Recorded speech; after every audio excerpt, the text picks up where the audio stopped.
Magandang hapon po. Tuloy-tuloy ang pagbabantay ng GMA News sa mga pangyayari sa Senado. Kani-kanina lang nagkagirian umano sina Senador Robin Padilla at Senador Kiko Pangilinan sa VIP Senators Lounge. Kahapon nagkasagutan sa plenaryo ang dalawang senador. Alamin natin ang detalye mula kay Ian Cruz. Ian? Yes, Jonathan, muli nang nabalot ng tensyon ang Senado kanina yan, bandang 4:30 ng hapon ito matapos na magkagirian sina Senador Robin Padilla at Senador Kiko Pangilinan. Nagkatakbuhan muli patungo sa Senate Lounge ang mga miyembro ng Senate Sergeant at Arms dahil nga nagkatensyon pala sa pagitan nga ng dalawang senador na umano'y papasok ng Senate Lounge habang pasuspindi na ang sesyon para nga sa panghapong break ng mga senador. Pero agad namang nilinaw nitong si retired Major General Mau Aplasca ang Sergeant at Arms ng Senado na hindi nagkasuntukan ang dalawang senador kundi ay nagkaroon lamang ng mainit na sagutan. At kanina, Jonathan, doon pa lamang sa plenaryo ay talagang mainit din yung palitan nila sapagkat si Senador Padilla nag-privilege speech at tumayo kanina at sinasabi nga niya, kinukundinan niya yung nangyari kahapon kung saan tinaasan daw siya ng boses. Ito nga si Senador Kiko Pangilinan. Kung talaga daw seryoso siya na humingi ng paumanhin, ay dapat daw yung pag-aabot ng kamay para mag-sorry ay ginagawa hindi habang nakasuspinde ang sesyon, kundi dapat daw gawin itong on record at sabihin habang may sesyon ang Senado. Sa pagtayo naman ni Pangilinan ay ang sinabi naman niya, napanood daw niya sa balita na mayroong inihahanda na ethics complaint itong si Padilla. Kaya ang sabi niya ay yun na lamang ang hihintayin niya at sasagutin sa tamang panahon. Pilit pa nga yung mga senador na inaayos yung dalawa pero hindi rin nagawan nga ng agad na paraan hanggang sa mangyari na nga itong tensyon na ito doon nga sa may Senate Lounge habang papasok nga itong dalawang senador. So sa ngayon ay sinasabi naman ni General Aplasca na hindi naman daw naka-lockdown itong Senado at sinasabi niya na nananatili pa rin sa same alert itong Senado. Mabanggit ko na rin Jonathan kasi sinasabi na doon naman sa isang binabantayan din natin dito yung pag-aresto kay Senador Ronald Bato de la Rosa na di umano may mga papunta na rin dito sa Senado na mga aresto sa kanya. Ang sinasabi naman ni Aplasca ay hindi nila ibibigay si de la Rosa sapagkat yun nga talagang meron daw protective custody ang senador kaya mananatili siya dito sa Senado. At sa ngayon, wala pa naman daw nakikipag-coordinate na arresting team sa OSAA at patuloy nating babantayan ang iba pang mga development kaugnay dito nga sa pangyayari naman sa kinakaharap na arrest warrant ni Senador Bato de la Rosa. Yan muna ang latest mula rito sa Senado. Balik sa iyo, Jonathan. Yes, Ian, lilinawin ko lang yung sinasabing girian, hindi ito nagkapisikalan, hindi nagpang-abot, sila ay nagtaasan lamang ng boses? Ganun ba yung nangyari, Ian? Well, ang binabanggit nga ni General Aplasca ay hindi talaga physical na nagkasuntukan, wala nagkatamaan, maanghang na salita ang marahil na nasambit dyan, Jonathan, ng dalawa. At actually, yung kasama natin si Julius de la Rosa, nakita naman niya personal si Senador Pangilinan kanina lamang mga past 5 p.m. Okay naman ang sitwasyon nito pero mabilis lamang kasi yung nakita siya. Pero si Senador Padilla ay hindi natin nakita at wala tayong naging visual sa kanya na matapos nga itong pangyayaring ito. Pero yun nga, sinasabi naman ng OSAA na hindi nagkaroon ng physical contact sa pagitan ng dalawang senador, Jonathan. Iyan, tama ba? Nangyari ito sa kalagitnaan ng sesyon pero sa labas ng plenaryo sa loob ng Senators Lounge. Ano bang ginagawa ng mga senador ng mga oras na yon doon sa Senators Lounge? Nag-break lang ba sila sa session muna? Kaya nadodoon sila? Well, Jonathan, ang understanding natin ay pa-break na sila noon. Kaya pag ganun kasi ang mga senador, unti-unti na yung hindi pa napupukpok pero usually yung ibang senador naglalakad na papunta dun sa lounge kasi nasa likod lang talaga naman yun nung upuan ng Senate President. So doon lang yun.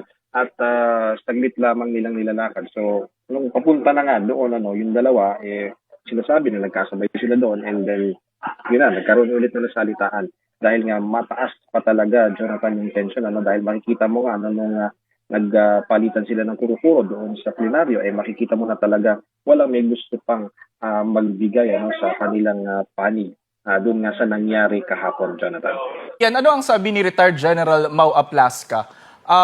Paano nagtapos yung sinasabing girian ni na Senators Robin Padilla at Kiko Pangilinan? Nagkabati ba sila sa dulo? Well, walang nabanggit kung nagkabati, pero namagitan siyempre ang mga kapwa nilang mga senador na kahit naman dun sa plenary talagang sila na nga yung nagsasabi na magbati na lang, pero yun nga, medyo mataas pa talaga yung emosyon, kaya hindi pa umaabot sa ganung punto ng pagkakabati ng dalawang senador na nagkairing ng Jonathan. So ngayon, Ian, nasaan na sina Senators Padilla at Senator Kiko Pangilinan?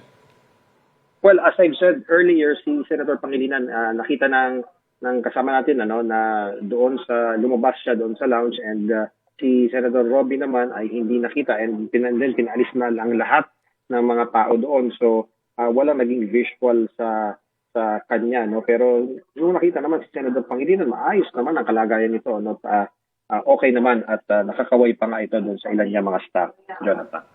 Huling tanong na lamang, Ian, ang sabi ni Retired General Mau Aplaska, elevated security ang Senado ngayon, nasa ilalim ng elevated security pero hindi lockdown. Ano daw ba pinagkaiba nun, Ian? Ano ibig sabihin ng elevated security? Well, ang elevated security, Jonathan, usually pa nagpupunta ka dito sa Senado, pag normal security, walang makikita ka na naka-long firearm na mga taga-Senado, hindi masyadong mahigpit doon sa kanilang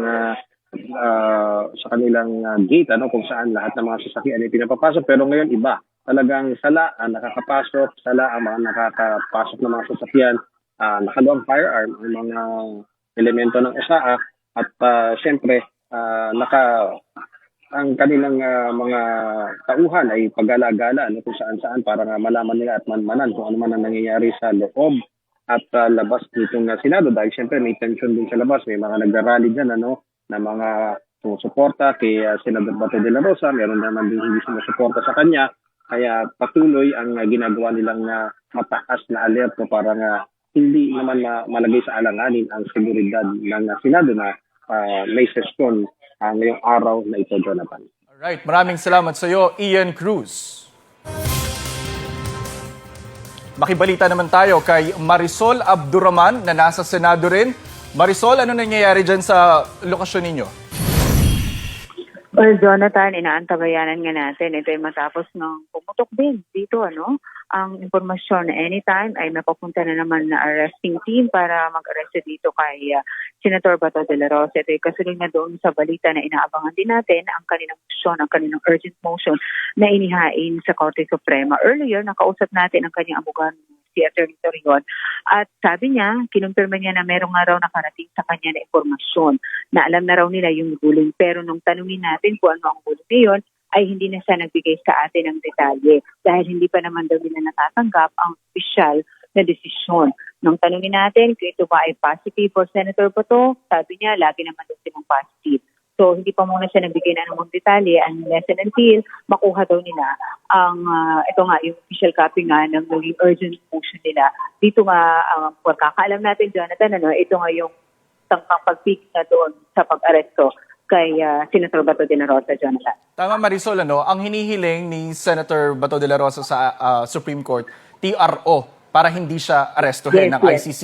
Yes, that's right, Jonathan. Urgent motion yan para pigilan ang pag-aresto sa kanya ng mga authorities sa bisa nga ng sinasabing ICC warrant. At ang sabi ng abogado ni Senator Bato, possible daw today na malaman kung ano yung desisyon ng Supreme Court? Well, we asked that, if they're expecting anytime today, baka, ang sabi niya. Kasi kung gano'n na may nilabas na raw na ruling, baka anytime soon is maglabas na raw ng official decision at yun din daw ang kanilang inaantabayanan. Tinanong natin, how is Senator Bato? Kasi Jonathan, simula nung dumalo kanina sa session, hindi na natin nakausap si Senator Bato. In fact, nag-exit siya kaninang around 4 o'clock and until this time, hindi pa rin siya bumabalik doon sa session hall. Ang sabi naman niya, still positive naman, as usual, the usual Senator Bato, okay naman daw siya despite na doon. Pero ang sabi niya, wala pa naman daw siyang sinasabing anything kay Senator Bato. Pero ang pagkakaalam natin, Jonathan, kinakausap si Senator Bato ng kanyang mga abogado kasi pagkatapos ng panayam natin sa kanya kanina, ay pumanhik na rin sa tanggapan ni Senator Bato itong kanyang mga abogado, Jonathan. Oo. Sa ngayon, Marisol, wala sa plenaryo si Senator Bato de la Rosa. Tama ba? Siya ba nasa opisina niya or hindi pa natin malaman kung nasaan siya sa mga oras na ito? That's right, Jonathan. Nung nag-attend sa kanina, inaabangan nga natin sa sandali siyang lumabas nung nagkaroon nga yung pumutok yung ibinato kanina ni Ian na nagkaroon ng girian or tensyon doon sa pagitan ng ni Senator Robin Padilla at Senator Kiko. Nagtakbuhan din kami doon kasi biglang nawala rin si Senator Bato and we believe nandun din siya doon sa area kasi nagsunuran din ang kanyang mga abogado. Tapos hindi na siya bumalik sa session hall right after that at ang pagkakaalam natin ay bumalik siya dito sa kanyang opisina at sumunod naman ang kanyang mga abogado. That's the latest information that we got, Jonathan, na Senator Bato is in office right now. Sabi ni Ian kanina, elevated security ang status ngayon ng Senado. Meron ba diyang mga tauhan ulit ng NBI, Marisol? May nakita ka ba kanina? Jonathan, unfortunately, wala kasi ako sa labas or sa hallway man lang or sa lobby dahil nakaantabay din tayo dito kay Senator Bato at yung kanyang mga abogado. Wala tayong napapansin pero itinanggi na yan sa atin kanina ng USAA na nagkaroon sila ng lockdown or any coordination. So, at ito napapansin, so far sa ating okasyon ngayon, wala tayong nakikitang anuman na anybody from NBI or anumang other law enforcement agency, Jonathan. Huling tanong na lang, Marisol, kamusta ang atmosphere dyan sa loob ng Senado? Tensyonado ba? Sobrang napaka-tensyonado dahil sabi nga namin, nagsasabay-sabay yung mga pangyayari. Ang inaabangan lang natin kanina ay tumutok ng possible arrest. At ngayon naman, biglang nagkaroon naman ng informasyon na nagkaroon nga ng girian ang dalawang senador. So talagang kung sa tensyonado, Jonathan, napaka-tensyonado, mayat-maya. Hindi na namin alam kung saan tayo tatakbo para i-cover kung ano yung mga kaunting mga kumusyon, ika nga na ating naririnig dito, Jonathan. Kaya patuloy tayong aantabay. Hopefully, wala naman ang mangyari within anytime from now kasi medyo kalmado naman ang sitwasyon ngayon, Jonathan. Alright, maraming salamat sa iyo, Marisol Abdurrahman, live mula sa Senado.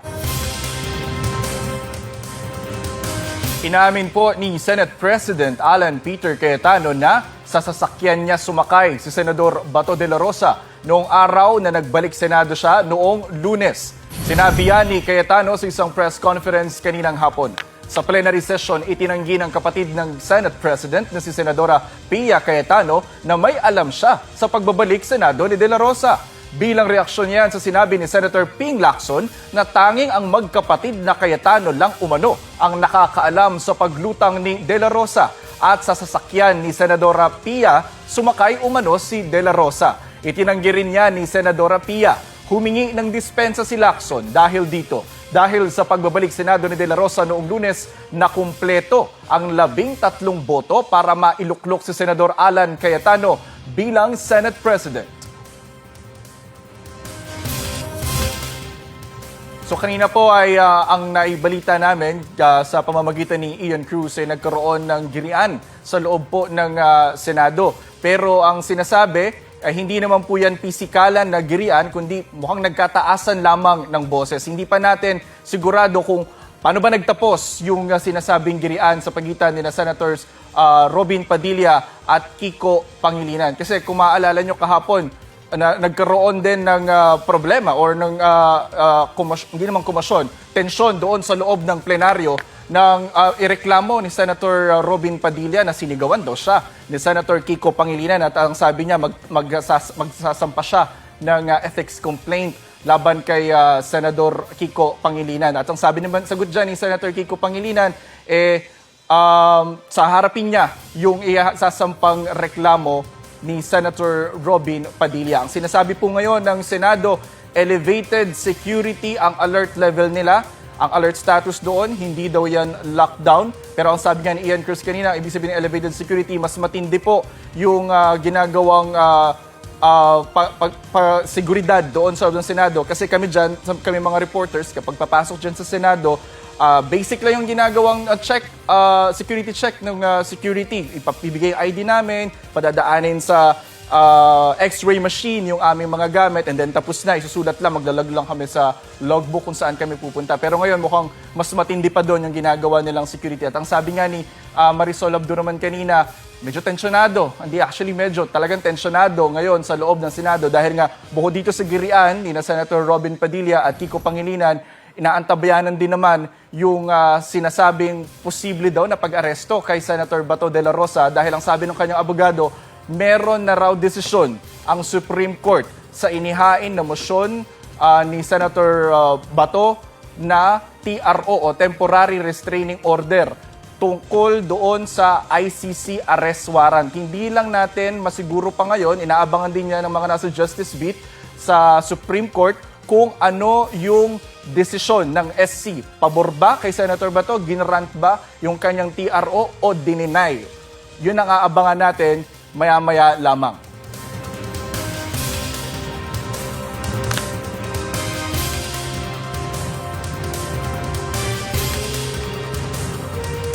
Patuloy po namin kayong bibigyan ng update sa mga pangyayari sa loob ng Senado. Tumutok lamang po dito sa live stream ng GMA News. Ako po si Jonathan Andal.